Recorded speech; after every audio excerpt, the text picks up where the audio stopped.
Hello friends, मैं हूं ज्योति सिंह और आप देख रहे हैं सक्सेस पथ। आज के इस वीडियो में हम पॉलिटेक्निक सिविल इंजीनियरिंग के 5th सेमेस्टर के स्टूडेंट के लिए इनका एक सब्जेक्ट है railway bridge and tunnels. Railway bridge and tunnels 3 parts हैं इस सब्जेक्ट में। तो इसमें हम सबसे पहले रेलवे के पार्ट्स को कवर कर रहे हैं। रेलवे के जैसे ही सभी चैप्टर्स कवर हो जाते हैं तो हम ब्रिज स्टार्ट करेंगे और ब्रिज के बाद हम टनल्स को पढ़ेंगे। तो रेलवे के जो नेक्स्ट चैप्टर हम देखने वाले हैं आज points and crossing. Points and crossing के बारे में पूरी डिटेल हम इस चैप्टर के अंदर देखेंगे। तो इस चैप्टर जो वीडियो है, इस वीडियो पर आप एंड तक बने रहिए और इस वीडियो को आप ज़्यादा से ज़्यादा शेयर कीजिए। यदि आप चैनल पर नए हैं तो चैनल को सब्सक्राइब कर लीजिए, बेल आइकन को प्रेस कर लीजिए, जिससे कि हमारे नए वीडियो की नोटिफिकेशन आप तक पहुंचती रहेगी। और ऐसे ही आपकी सॉइल मैकेनिक्स की भी वीडियोज़ यहाँ पर अवेलेबल होती हैं, तो आप सॉइल मैकेनिक्स के प्लेलिस्ट में जाके सॉइल मैकेनिक्स की सभी वीडियोज़ देख सकते हैं। और रेलवे की भी जो पहले की वीडियो आप नहीं देखे तो रेलवे की प्लेलिस्ट में जाके आप सभी वीडियोज़ देख सकते हैं। यदि आपके जूनियर्स आपके कांटेक्ट में हैं तो उनको भी आप बता सकते हैं कि उनकी भी जो क्लासेज हैं इन्वायरमेंटल स्टडीज़ की तो यहाँ पर चलती रहती हैं, तो उनको ज्वाइन कर सकते हैं। चलिए हम स्टार्ट करते हैं कि रेलवे में आपका पॉइंट्स एंड क्रॉसिंग क्या होता है। तो सबसे पहले हम नेसेसिटी देखते हैं, इनकी आवश्यकता क्या पड़ती है, क्यों इनको हम पॉइंट्स एंड क्रॉसिंग देते हैं रेलवे में। तो नियंत्रित रेल प्रणाली में रेलगाड़ी परिवहन के लिए रेलगाड़ी को एक पथ से दूसरे पथ पर ले जाना पड़ता है। रेलगाड़ी के पहियों की भीतरी और फ्लैंज लगे होते हैं, जिस कारण रेलगाड़ी रेल पथ पर चलती है। रेलगाड़ी को एक पथ से दूसरे पथ पर ले जाने के लिए भी पहियों के इन्हीं फ्लैंजों का प्रयोग किया जाता है तथा रेलगाड़ी की एक पथ से दूसरे पथ पर ले जाने के लिए विशेष व्यवस्था करनी पड़ती है। इसी व्यवस्था को हम कांटे तथा क्रॉसिंग कहते हैं। इसी व्यवस्था को हम क्या कहते हैं? पॉइंट्स एंड क्रॉसिंग कहते हैं। और यह व्यवस्था अधिकतर रेलवे स्टेशनों पर देखी जा सकती है। इसको हम क्यों लगाते हैं पॉइंट्स एंड क्रॉसिंग को? रेलगाड़ी को एक पथ से दूसरे पथ पर ले जाने के लिए जब उनका ट्रैक चेंज होता है तो वहाँ पर क्या करते हैं, एक विशेष प्रकार की व्यवस्था करनी पड़ती है कि उनका पहिया एक जो ट्रैक है उससे दूसरे ट्रैक पर आ जाए। तो वहाँ पर हम पॉइंट्स एंड क्रॉसिंग लगाते हैं। जब उनको ट्रैक चेंज करना होता है जहाँ जहाँ, तो वहाँ पर हम पॉइंट्स एंड क्रॉसिंग देते हैं उनको चेंज करने के लिए, चेंज करने में आसानी हो। तो ये आपका अधिकतर रेलवे स्टेशनों पर देखी जा सकती है। पॉइंट्स एंड क्रॉसिंग आप समझ गए होंगे क्यों दिया जाता है। रेलगाड़ी को एक पथ से दूसरे पथ पर ले जाने के लिए विशेष व्यवस्था करनी पड़ती है और इसी व्यवस्था को हम कांटे तथा क्रॉसिंग कहते हैं। इसी व्यवस्था को हम क्या कहते हैं? जो व्यवस्था हम करते हैं एक ट्रैक से दूसरे ट्रैक पर रेलगाड़ी को ले जाने के लिए, वही व्यवस्था हमारी पॉइंट्स एंड क्रॉसिंग कहलाती है। आपको क्लियर हो गया होगा तो आप थम्स अप करेंगे कमेंट बॉक्स में। नेक्स्ट हम देखते हैं टर्न आउट। टर्न आउट क्या होता है? इंपॉर्टेंट पॉइंट है ये। रेलगाड़ी को एक पथ से दूसरे पथ पर ले जाने के लिए जो कांटे तथा क्रॉसिंग की व्यवस्था की जाती है, इसे ही हम क्या कहते हैं? टर्न आउट कहते हैं। यह 2 प्रकार का होता है आपका।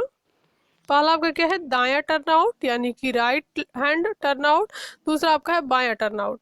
तो दायां और बायां तो आपके जो भी आपका डायरेक्शन है उसके अकॉर्डिंग ये बता दिया गया है कि दायां रहेगा तो दायां टर्न आउट बोल देंगे, बायां रहेगा, नाम से स्पष्ट है इनके, बायां रहेगा तो हम बायां टर्न आउट बोल देंगे। लेकिन और भी हम डिटेल देखते हैं कि ये टर्न आउट आपका होता क्या है। तो दायां टर्न आउट पहले हम देखते हैं। कांटे तथा क्रॉसिंग के द्वारा जब रेलगाड़ी को मुख्य रेल पथ से दाईं ओर के रेल पथ पर मोड़ा जाता है यानी कि टर्न किया जाता है, तब यह व्यवस्था जो आपकी होती है दायां टर्न आउट कहलाती है। ठीक है। कांटे तथा क्रॉसिंग के द्वारा जो आपका रेलगाड़ी को एक पथ से दूसरे पथ पर ले जाने के लिए क्या है, एक व्यवस्था करनी पड़ती है हमको विशेष प्रकार की। उसी व्यवस्था को हम पॉइंट्स एंड क्रॉसिंग यानी कि कांटे तथा क्रॉसिंग बोलते हैं।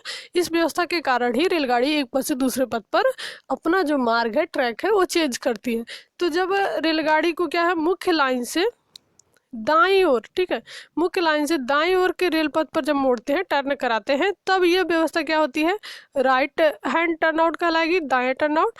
और जब हम देखिए यहाँ पर कांटे तथा क्रॉसिंग के द्वारा जब रेलगाड़ी को मुख्य रेल पथ से बाईं ओर के रेल पथ पर मोड़ा जाता है, तब यह व्यवस्था आपकी बायां टर्न आउट कहलाती है। तो पहले ही हमने बता दिया कि दाएं और बाएं आपकी डायरेक्शन के अकॉर्डिंग दिया गया है कि जब दाएं मुड़ेगी तो दायां टर्न आउट, जब बाएं मुड़ेगी तो बायां टर्न आउट होगा। फिगर की वजह से भी हम देख लेते हैं। यहाँ पर देखिए आपका दिया है दायां टर्न आउट, ठीक है। तो यहाँ पर आपका फिगर बनाया, ये आपकी मेन लाइन है रेलगाड़ी की और ये आपकी शाखा लाइन है जो जा रही है। तो इसको किधर मोड़ा गया है? इसको दाईं तरफ। आप अपने दाएं देखिएगा तो ये आपके दाएं है, आप इधर से खड़े हो जाइए और देखिए आपका दायां किधर है, तो इधर ही होगा आपका दायां। और दाएं तरफ जब मोड़ा जा रहा है तो इसी को हम दायां टर्न आउट बोलते हैं। और इसको, इस लाइन को हम लूप लाइन बोलते हैं और इस लाइन को जो मेन लाइन है उसको हम मेन लाइन बोलते हैं। दूसरा आपका है दूसरा आपका यहाँ पर देखिए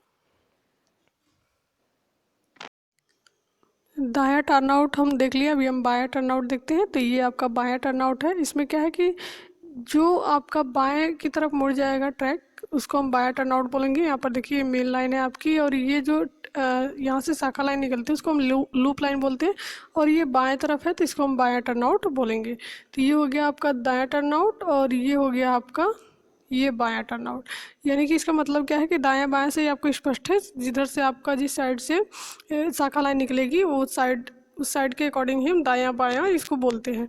तो जब मेन लाइन से दाएं अगर रेलवे ट्रैक जो बनती है हमारी चेंज होती है तो उसको हम दायां, और जब बाएं ट्रैक चेंज होती है, बाएं यहाँ पर मोड़ा जाता है तो उसको हम बाया टर्नआउट बोलेंगे। नेक्स्ट हमारा है टर्नआउट के घटक। कंपोनेंट्स ऑफ टर्नआउट क्या होते हैं, तो यहाँ पर हम देखने वाले हैं टर्नआउट के कौन कौन से घटक हैं। टर्नआउट के मुख्यतः दो घटक होते हैं, कांटा एवं क्रॉसिंग। रेल कांटे पर रेलगाड़ी का पहिया अपने वांछित दिशा वाली रेल पर चढ़ता है, तथा क्रॉसिंग पर पहिए के फ्लैंज की एक पथ से निकलकर दूसरे पथ पर जाने की व्यवस्था रहती है। जो कांटा आपका क्या होता है, पॉइंट्स एंड क्रॉसिंग क्या होते हैं। मेन जो घटक है कांटा एवं क्रॉसिंग, यानी कि पॉइंट्स एंड क्रॉसिंग दो ही हैं, लेकिन पॉइंट्स का जो कार्य है, पॉइंट्स पर रेलगाड़ी का पहिया अपने वांछित दिशा वाली रेल पर चढ़ता है, तथा क्रॉसिंग पर पहिए के फ्लैंज की एक पथ से निकलकर दूसरे पथ पर जाने की व्यवस्था रहती है। परंतु कांटे तथा क्रॉसिंग की व्यवस्था में विभिन्न रेलों का प्रयोग किया जाता है, यह निम्नलिखित है। इसमें हम विभिन्न रेलों का भी प्रयोग करते हैं। पॉइंट्स एंड क्रॉसिंग के अलावा और भी कंपोनेंट्स की ज़रूरत पड़ती है, तो उसको हम देख लेते हैं कौन कौन से कंपोनेंट्स की ज़रूरत पड़ती है टर्नआउट के जो घटक हैं। पहला आपका है स्टॉक रेल, दो नग, टंग रेल। इसको कितनी संख्या में प्रयोग करते हैं भी दिया गया है। Check rail, lead rail, wing rail, stretcher छड़, V crossing, heel block, lever, switch box, sleeper तथा इनके बंधक। तो ये सभी कंपोनेंट्स हैं जो टर्नआउट के घटक हैं। टर्नआउट में मुख्यतः दो ही घटक होते हैं, पॉइंट्स एंड क्रॉसिंग, लेकिन इनके साथ साथ आपका ये सभी जो रेल हैं इनका भी यूज हम करते हैं। नेक्स्ट हमारा इस फिगर की मदद से हम देखेंगे कि फिगर में आपको पूरी डिटेल दिखाई गई है कौन सा जो घटक है कहाँ पर यूज किया गया है। यहाँ पर आप देख सकते हैं ये मेन लाइन है, और इसी को हम फेसिंग डायरेक्शन, इधर से आपकी मान लीजिए ट्रेन जा रही है, यहाँ पर मेन ट्रैक दिखाया गया है। ट्रेलिंग डायरेक्शन है, इधर से अगर ट्रेन जाएगी तो इधर ट्रेलिंग डायरेक्शन इसको बोलेंगे। ये आपका क्रॉसिंग दिया हुआ है। ब्रांच ट्रैक है, टर्नआउट, हिल ब्लॉक, स्विच बॉक्स, पॉइंट, ये सारी चीज़ें दी हुई है। और जो आपको 1 2 3 4 करके दिया गया है तो उसका डिटेल डिस्क्रिप्शन यहाँ पर दिया गया है। 1 2 जैसे यहाँ पर स्पेस नहीं है इस फिगर के अंदर सारे नामकरण करने का, तो यहाँ पर 1 2 3 4 के नाम से यहाँ पर देख सकते हैं 5 6 के नाम से जो नामकरण किया गया है। तो 1 2 3 4 5 6 का मतलब क्या है कि यहाँ पर साइड में आपका दिया गया है 1 2 3 4 5 6 का मतलब क्या होगा। तो यहाँ पर आप देख सकते हैं 1 जहाँ पर लिखा गया वहाँ का मतलब है कि स्टॉक रेल का यूज किया गया है, 2 की जगह टंग रेल, 3 आपका स्ट्रेचर बार, 4 आपका लीड रेल, 5 आपका चेक रेल, और 6 आपका विंग वॉल। तो ये हो गया। इस फिगर को आप ध्यान से देखिएगा और इस फिगर को ज़रूर बनाइएगा। इसमें जो भी चीज़ें हैं, सारी चीज़ें यहाँ पर जो भी घटक है, कंपोनेंट्स है, कहाँ पर कैसे यूज़ किए गए, तो सारी चीज़ें दिखाई गई है। तो इस फिगर को आप एक बार ज़रूर बनाइए और इसके सारे जो भी कंपोनेंट्स हैं उसको देखिए कहाँ पर क्या यूज किया गया है। अभी हम टर्नआउट के डिफिनीशन देख लेते हैं। टर्नआउट में जो भी आपके कंपोनेंट्स यूज होते हैं, जो अभी हमने यूज किया विंग रेल, स्टॉक रेल, तो इनका क्या मतलब होता है, ये कैसे यूज किए जाते हैं। तो सबसे पहले आपका स्टॉक रेल है। पॉइंट्स की बाहरी दोनों रेलें जो मुख्य रेल पथ से सतत आती है स्टॉक रेल कहलाती है, और स्टॉक रेल से आपकी टंग रेल जुड़ी होती है। तो यहाँ से जब फिगर बनाएंगे तो वहाँ से आपको पूरी चीज़ें क्लियर हो जाएंगी कि ये डिफिनीशन भी आप एक बार पढ़ लेंगे और उसके बाद फिगर आप बनाएंगे तो आपको पूरी चीज़ें स्पष्ट क्लियर होगी।